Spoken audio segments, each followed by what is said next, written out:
Hey everyone, it's Normal Live. Welcome back to my channel, and we're going to look at the assault rifle, which is best for the long range. Now, we're not going to just look at stats, because stats can tell you half of the picture. We're going to look at what the recoils look like in game as well. Okay, so when you are shooting, what it looks like without controlling the recoil, and also at long distance when you are controlling the recoil. But first, we are going to look at stats. But if you're new around here, guys, consider subscribing so you don't miss any videos like these, and also like and comment this video to help it improve in the YouTube algorithm. So we're going to look at quite a lot of guns and new guns, but we're going to exclude the AMAX because I think really the AMAX is kind of dying out.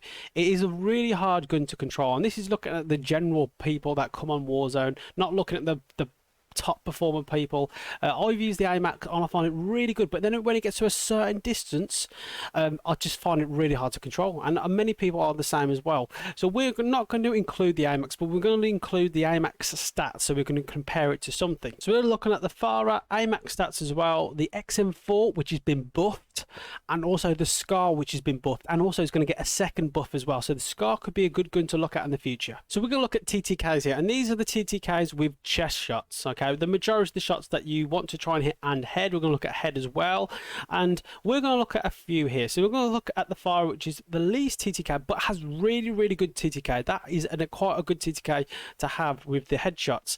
Then we've got in second place we have the XM4, and now all these guns, what I like is the drop offs. They don't have another drop off as well, so they're quite close together. If you look at the XM4 and then look also at the AMAX, they are quite close together, so it's quite a close battle.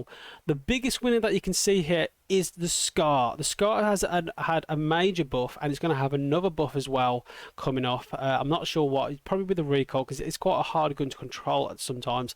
Is look at the chest shots. Okay, you are going to kill people so quick with this gun, and it just beats all the other guns out of the ones that you can see here, and that's quite a good winner at the moment. Now we've changed the headshots. Okay, so headshots, this is where it kind of puts it on a spin.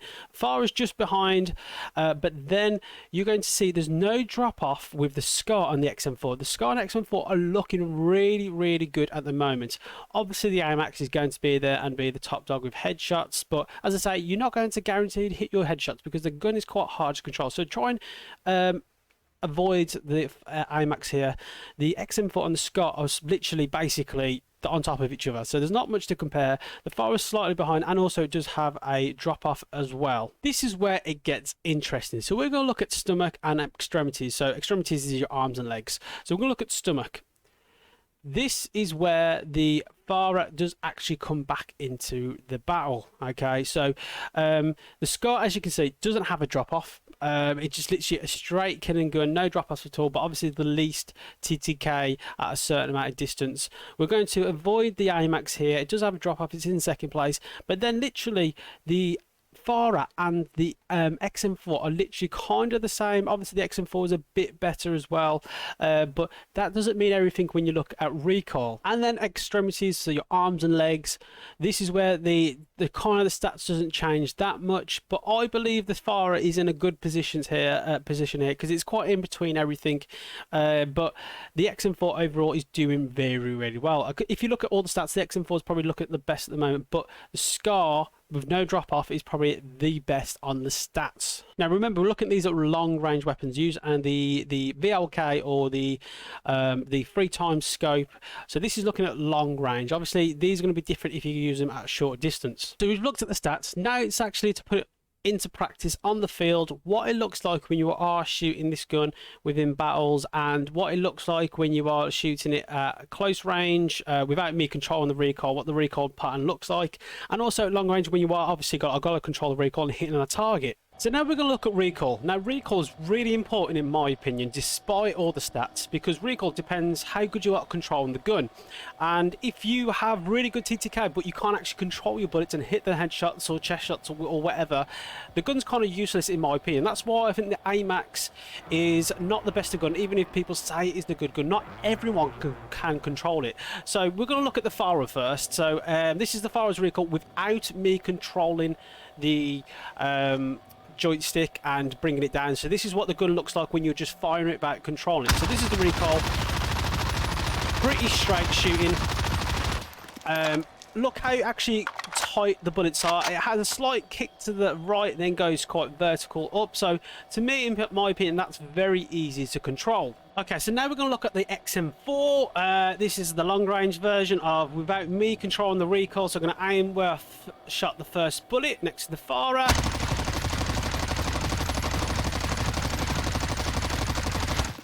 And that's with 60 round bullets as well. So that has a slight weird recoil effect. It's less compact. It goes more vertical. So you have to hold the joystick a bit further down. It has a slight, if you saw, it has a slight kick up to the right, then slowly goes down to right to the more. So that's a bit more harder to control in my opinion.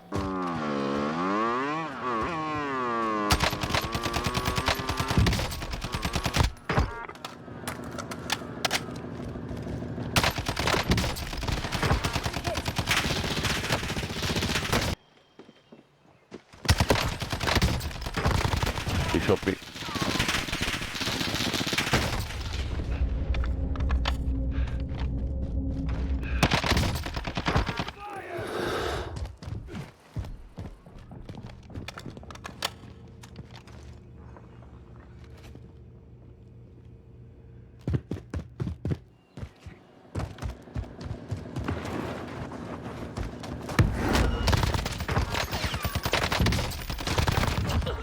Fuck around, and I guess you flipped out.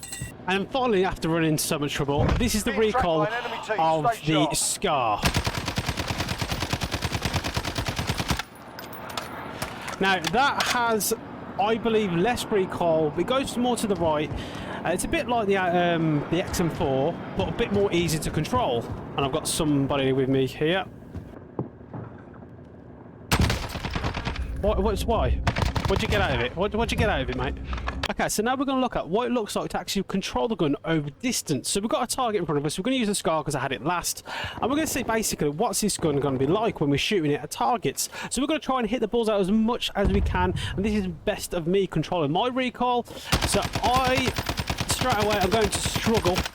Because it has such a kick. So over that distance I did find it hard and everything was kicking everywhere to try and control this gun. So the problem with the SCAR is the recoil over a certain distance. If it's a bit closer, then I probably could win my battle. So if it's from this distance, then it is much easier to hit the target, but from a bit further away, then we do struggle. So again, I'm going to try my hardest to control it down.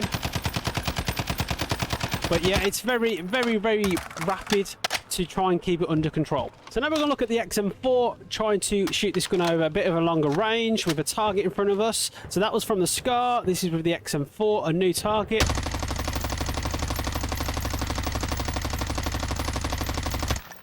So as predicted, it has a kick, goes to the right, then slows down so you can control your last few shots. So we're going to see how it looks like up close.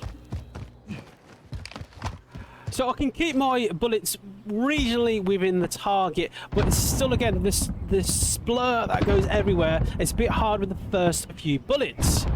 But if I was closer like it with the SCAR, I would find it probably a bit more easier to control my bullets.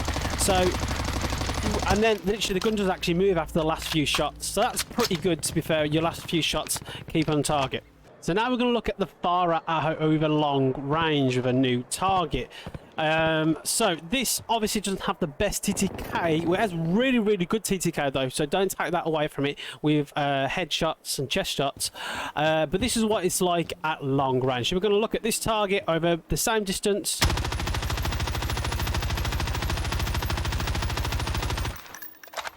And as you can see, the gun hardly moves.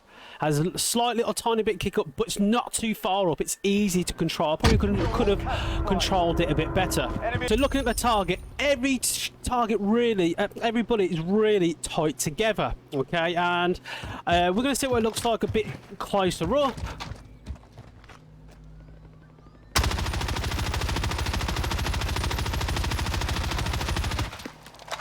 And as you can see, the gun hardly moves. Okay, yes, it has a bit of a slight kick down. I was trying to compensate, holding it a bit further down.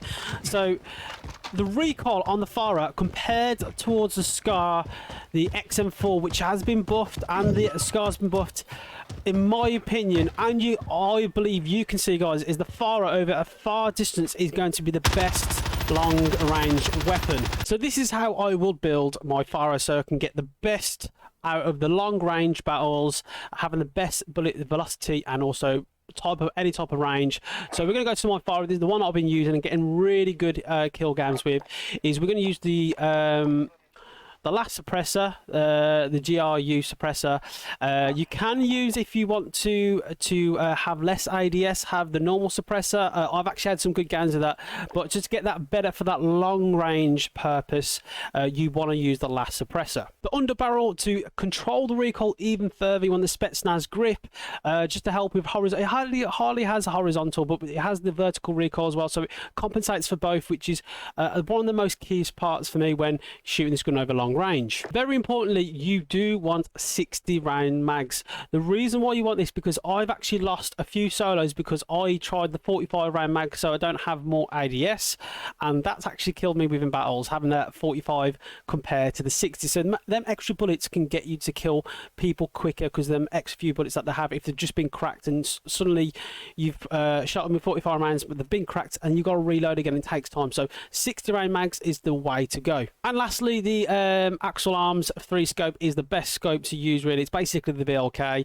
and it has such a great, it comes with a T-pose, which I like about the Cold War weapons. You don't have to work towards it. It comes with a T-pose reticle, which is really good. So you're probably thinking, where does the XM4 fit in and where does the SCAR fit in? Because they both have been majorly buffed, especially the SCAR, and the SCAR's going to get buffed even more. I think the SCAR's going to be really, really good. SCAR does obviously have the disadvantage of the 30 round mag. So the XM4 is probably going to be best as a sniper support, rushing people, and I believe this is probably the best XM4 to have. To be fair, it's completely up to you with the muzzle. You can have the normal suppressor if you're going to use it a bit more aggressive and push people, but to have the follow-up gun after your sniper shot, I'll definitely suggest having the agency suppressor. You're going to have the task force barrel to help with the recoil and basically get that longer range as well to help with the bullet velocity. You're going to have the field agent grip to help with also the recoil as well. Everything for me is basically, we can have the gun most straight shooting as possible. So we're using these to just basically not forgetting about the ADS, because I think with Cold War weapons, the ADS isn't really a big problem. It is a big problem with modern warfare weapons, but Cold War doesn't have that big ADS downfall. Same again, 60 round mags, and then lastly the radar stock, so that movement speed, sprint to fire, that's a really good one to have to fare the radar stock. Now with the SCAR, obviously the SCAR has a big disadvantage with the 30 round mags, but you've been seeing me literally dropping nearly a whole team with it within close range, and this is where I think it's going to be really important with the close range battles. So the best SCAR to use, in my opinion, really is going to be the mono suppressor, the longest barrel, the Commando 4 grip, obviously you don't get that ADS, the 30 round mags is the max range you can have, and the GI mini reflex, just because you want to use it for that shorter range and that follow-up gun like the XM4. So guys, that is my video. I believe the best long range assault rifle, which is all round best, is going to be the FARA, the best recoil and has great stats with TTKs. Literally it's almost toe to toe with the best guns, but then it does actually perform when it goes to stomach and extremities. So that's where you want to use the FARA. I think the FARA really for that long range battles is going to be the best gun, and I've had some really good games with this. We've been doing my solos. It's looking good for the meta, but for me, use the FARA. I think the FARA is going to be, so there's not really a meta gun, but I think the FARA is the best long range gun to use at the moment. So guys, don't forget to like and comment on the video. Don't forget to subscribe to see more videos like this, and I'll see you all in my next one.